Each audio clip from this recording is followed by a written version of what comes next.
I saw him then, right when it was too late to turn away. I froze on the trail, my boots digging into the soft, damp earth, heart thudding in my chest. Just a few feet away, lying awkwardly beneath a cluster of jagged rocks, was a snow leopard. First, I thought he was dead. His pale coat was matted with mud and blood, his body unnaturally still. But then his chest rose shallow and slow. He was alive. For a few seconds, I stood there, staring. I had never seen one this close. Only in photos behind glass in a museum. But here he was, real, breathing, dying. And I was alone. No one else on the trail. No cell service this deep into the mountains. Just me and him. I looked around, half expecting someone to appear and tell me what to do. But there was only the wind, the creaking of distant pines, the faint drip of melting snow. I swallowed hard. Walk away. A voice in my head whispered, "He's too far gone. You can't help. He's dangerous." But another voice, stronger, clenched inside my chest. If I left now, I'd never forgive myself. I stepped closer. The moment my boot crunched on a loose rock, his head snapped up. His eyes locked onto mine. Piercing, wild, burning with something between terror and rage. His lips curled back. A deep, raw growl rumbled from his throat. I froze again, hands raised slightly, heart hammering louder. "Hey, easy," I said softly, though I doubted he understood. "I'm not here to hurt you." He growled again, louder this time, and shifted his weight as if trying to rise. But his back leg gave out beneath him, collapsing with a painful thud. He winced, a low whimper escaping before he bared his teeth again. I crouched slowly, careful not to make sudden moves. "You're hurt bad," I murmured. "I can't just leave you here." Blood had soaked the fur along his flank. Deep gashes, probably from rocks or maybe another animal. His breathing was ragged. His eyes never left me. I scanned my backpack, fingers fumbling through supplies. A water bottle, a spare sweatshirt, some snacks, a small first aid kit. Nothing meant for this. Nothing close to enough. But I had to try. I tore the sweatshirt into strips and wrapped them around my hands. Slowly, inch by inch, I approached, speaking low, steady words I wasn't sure were for him or me. "Easy. I'm gonna help you, buddy. Please don't bite." He snarled as I got closer but didn't lunge. He was too weak. His chest heaved with each breath. I could see the tremor in his limbs, the exhaustion pulling him down. When I was close enough to touch, I paused, letting him see my hands, letting him smell the air between us. His nostrils flared. He didn't move. I reached forward, heart racing, and pressed the cloth against one of the wounds. He flinched hard, snapped his jaws inches from my hand. I jerked back instinctively but didn't retreat. He didn't bite. He just warned. I waited, a long, tense minute. His head lowered again, eyes half-lidded, body sinking into the dirt. "Okay," I whispered. "Okay." I pressed the cloth again, more firmly this time. Blood soaked through immediately. I wrapped another strip around, tying it tight, knowing it wasn't enough but hoping it would slow the bleeding. Above us, the sun drifted lower, casting long shadows over the rocks. The temperature was dropping fast. I couldn't stay here all night. Neither could he. I sat back on my heels, staring at him. He wasn't just a wild animal. Not anymore. Not to me. I thought of my dad, how he used to take me hiking up these same trails when I was a kid. I remembered the stories he told me about respecting nature, about not interfering. But this wasn't just nature running its course. This was something else. And for some reason I couldn't explain, I knew I had to get him out. I stood up, took off my jacket, and spread it on the ground beside him. "I'm gonna carry you," I said quietly. "Don't fight me, okay? Please." He didn't move. Carefully, I slid my arms beneath his body. His weight shocked me. Solid muscle beneath battered fur. He groaned low, barely lifting his head as I shifted him onto the jacket, folding it around him like a crude sling. Every muscle in my back and arms screamed as I lifted. His tail brushed against my leg. His breath was warm against my shoulder. Step by step, I started back down the trail, every footfall deliberate, every movement aching. The forest pressed in around me, silent, watching. Halfway down, I felt him stir against me. His head nudged weakly into my neck. A sound, almost a sigh, drifted from his throat. I didn't know if it was pain or trust. Maybe both. All I knew was I couldn't stop now. Not when I'd already chosen. The walk home felt endless. Each step sent fire through my legs, my back, my arms. I shifted his weight every few minutes, trying to find a position that didn't crush me. But no matter how I carried him, he was heavy. Too heavy for someone like me, who hadn't lifted more than grocery bags in years. Still, I kept going. The trail twisted down through the woods, roots and rocks grabbing at my boots. I stumbled more times than I could count, nearly dropping him once when my ankle rolled sideways. He groaned quietly, his head nudging into my chest. His breathing was shallow, raspy, but steady. "Hang in there," I muttered between gasps. "We're almost there." But I wasn't sure if that was true. When I finally reached the edge of town, the sun had nearly disappeared behind the hills. The streetlights blinked on, casting long orange glows over cracked sidewalks and faded fences. I stayed to the back alleys, avoiding the main roads. The last thing I needed was someone seeing me with a bleeding snow leopard in my arms. By the time I pushed through my gate, my shirt was soaked through with sweat. I kicked the door open with my boot, carried him inside, and laid him down gently on the old couch in the corner. He let out a low, guttural sound, half growl, half sigh, and sank into the cushions.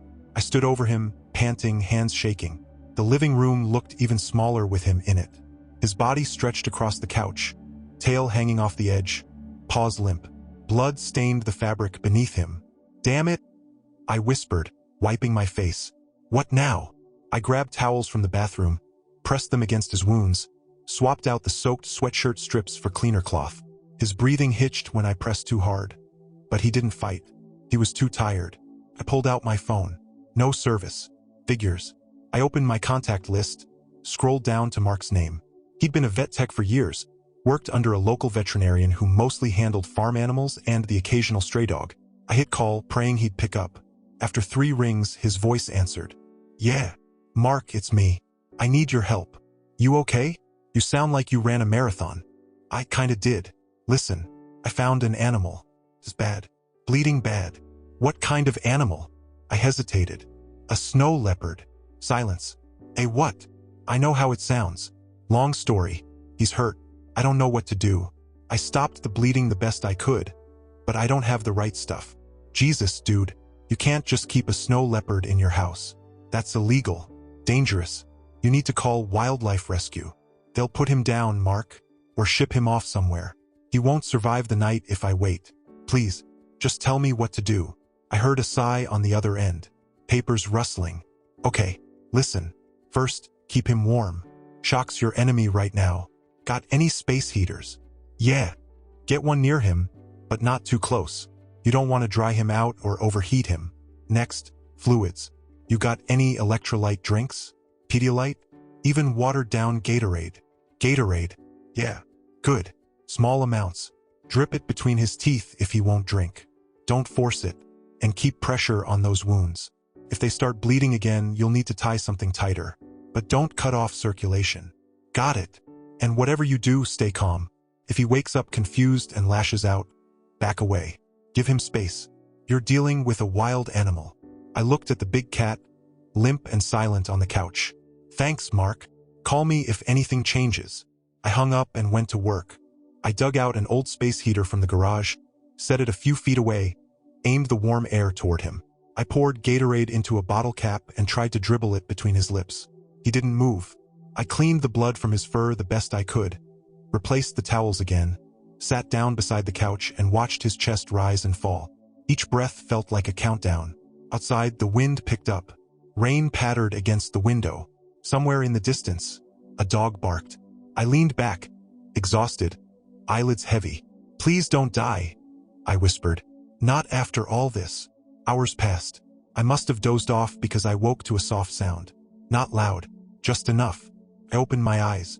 The snow leopard was staring at me. His eyes glinted in the dim light, unblinking, ancient. His chest rose and fell, slow but steady. And for the first time since I'd found him, he wasn't growling. He was watching. Morning came quietly. I woke to find him still watching me, his eyes half-lidded, his breathing steady but faint. For a long moment, we just stared at each other. Me sitting cross-legged on the floor. Him, stretched out on the couch, his head resting on the folded towel. "Still here, huh?" I whispered. He blinked slowly.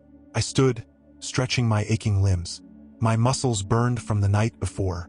My hands were raw from carrying him, cleaning him, but the weight in my chest felt lighter somehow. He had made it through the night. That was something. I walked to the kitchen and poured some warm water into a bowl, mixed in more Gatorade and set it near him. I watched as his nose twitched. He shifted slightly, sniffed at the edge of the bowl. Then, with effort, he licked once. Then again. Relief flooded through me. "You're fighting," I said softly. "Good." I went back to the fridge, digging through leftovers and cans. I wasn't sure what a snow leopard ate outside of the wild. Raw meat? Bones? I settled on some cooked chicken, tore it into strips and set it on a plate. I sat on the floor again, holding a piece near him. "Come on, try it." He sniffed but turned his head away, eyes closing again. His body sagged deeper into the cushions. "Okay, not yet." I leaned back, rubbing my temples. The heater hummed quietly in the corner. Outside, the sun climbed over the hills, casting light through dusty windows. A knock sounded on the wall. I froze. "Hey, everything okay in there?" It was Dave, my neighbor, retired, nosy, always out in his yard by sunrise. "Yeah," I called back. "Just cleaning up." "You got something big in there?" "Thought I heard growling last night." I swallowed. TV. Watched a nature doc. Loud speakers. Aha. Footsteps retreated. I exhaled slowly. I turned back to the couch. His eyes were open again, watching me. "You're gonna get me in trouble," I muttered. My phone buzzed suddenly. I snatched it up. A number I didn't recognize. I hesitated, then answered. "Hello, is this Mr. Carter?" A woman's voice asked. "Yeah, this is Ranger Martinez from the Wildlife Department. We received a report you might be harboring an injured wild animal. We'd like to ask a few questions." My stomach dropped. I think you've got the wrong guy. We have a photo, sir. Someone saw you carrying what appears to be a snow leopard near the trailhead last night." My mind raced. Listen, he was dying. Couldn't leave him. I'm not trying to keep him. He wouldn't have made it. "Sir, it's illegal to remove a wild animal from its habitat without authorization. We need to send a team over to assess the situation." My throat tightened. "Please, he won't survive transport. Not yet. He needs time." A pause. "We'll be there within the hour." The line went dead. I lowered the phone, heart pounding. Damn it. I turned to him.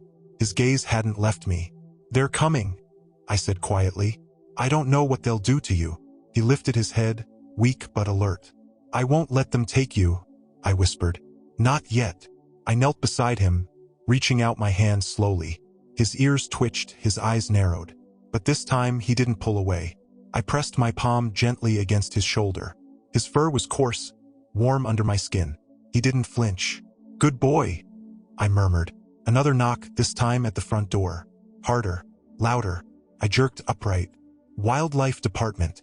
Mr. Carter, open up." I stood frozen between him and the door, heart hammering in my chest.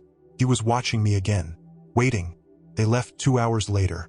I sat at the kitchen table, staring at the crumpled paperwork they'd forced me to sign. Temporary custody, they called it. The ranger had examined him, taken photos, checked his vitals. They wanted to transport him to a facility, but seeing his condition, they agreed to give me 48 hours. Just 48. After that, Martinez had said, "He comes with us. No exceptions." I watched their truck pull away down the dirt road. My hands trembled. Behind me, he stirred on the couch, lifting his head weakly. His eyes met mine again. Still watching. Always watching. I stood, walked over, crouched beside him. "They're not giving us much time, buddy." He blinked, slow and tired. I ran a hand through my hair, pacing the floor. I called Mark again after they left, asking if he could help find a rehab center that wasn't just a cage. He promised to check. But hours passed. No answer. Outside, clouds rolled in. Thunder rumbled low over the hills. Rain spotted the windows. He hadn't eaten since morning. I tried fresh chicken, raw beef from the freezer, even ground turkey. Nothing. He sniffed but refused. His breathing had grown shallow again, his sides rising and falling unevenly. I knelt beside him, pressed my palm to his chest. His heartbeat was faint. "Don't do this," I whispered. "Not now." I grabbed the phone, called Mark again. Voicemail. I slammed the phone down. Damn it. I looked at him, pale beneath the lamplight. His coat no longer gleamed. his eyes dull. I couldn't wait 48 hours. I couldn't let him die on this couch. I grabbed the jacket, wrapped it around him again. He didn't resist. His body sagged into the folds. "I'm taking you back," I said, "where you belong." I loaded him into the truck bed, laid blankets beneath him. The rain had turned steady, drumming against the roof. I drove toward the hills, headlights cutting through the mist. The road narrowed, twisting between trees, rocks, mud. My tires slipped more than once, but I kept climbing. By the time I reached the ridge, night had swallowed the sky. I parked near the trailhead, grabbed the jacket sling, hoisted him onto my back again. He was lighter now. That scared me. Step by step, I retraced our path. The same rocks, the same bends. My flashlight beam danced over slick stones and dripping ferns. Finally, I reached the clearing, the same spot where I'd found him. I lowered him gently onto the grass, knelt beside him. His chest rose, fell, struggled. His eyes opened, reflecting the moonlight. "This is it," I said softly. "You're home." He blinked. For a long moment, neither of us moved. Then, slowly, painfully, he pushed himself up. His legs trembled beneath him, but he stood. I stepped back, giving him space. He turned his head, scanned the dark slopes, the trees, the rocks. His tail flicked once. His ears twitched. I held my breath. "Go," I whispered. "You're free." He looked at me again, and didn't move. Minutes passed. He took one step forward, then stopped, looked back. I felt something twist inside me. Joy, fear, grief. "Please," I said, voice cracking. "You have to go." He lowered his head and walked back toward me. He sat down beside me, leaning lightly against my leg. I stared down at him, blinking away tears. "You stubborn thing," I whispered, resting my hand on his shoulder. The wind shifted, carrying the scent of pine and rain. Somewhere far off, another leopard called into the night. He didn't answer. He stayed. We sat together in the clearing for a long time. The wind moved gently through the trees, carrying scents I couldn't place. The rain had stopped, leaving the air damp, cool, clean. I watched him as he lay beside me, head resting on his paws, his eyes half closed but alert. He wasn't asleep, just waiting. I didn't know what for. I ran a hand through his fur again, feeling the warmth beneath the damp coat. His breathing had steadied, though it still carried a rasp at the edges. Every so often, his ears would twitch at distant sounds. A bird call, a branch snapping, the distant echo of thunder. "You should be gone by now," I whispered. "Why are you still here?" He opened one eye, glanced up at me, then closed it again. I leaned back, staring up at the dark sky. Clouds drifted past the moon, casting shifting shadows across the grass. Somewhere far off, I thought I heard movement, a soft padding sound. But when I looked, there was nothing, until there was. At the edge of the clearing, between two slender trees, a shape emerged. Another snow leopard. I sat up straighter, breath catching in my throat. It stood still, watching us. His coat was darker, thicker around the neck. Its eyes gleamed faintly in the moonlight. It didn't make a sound, just stared.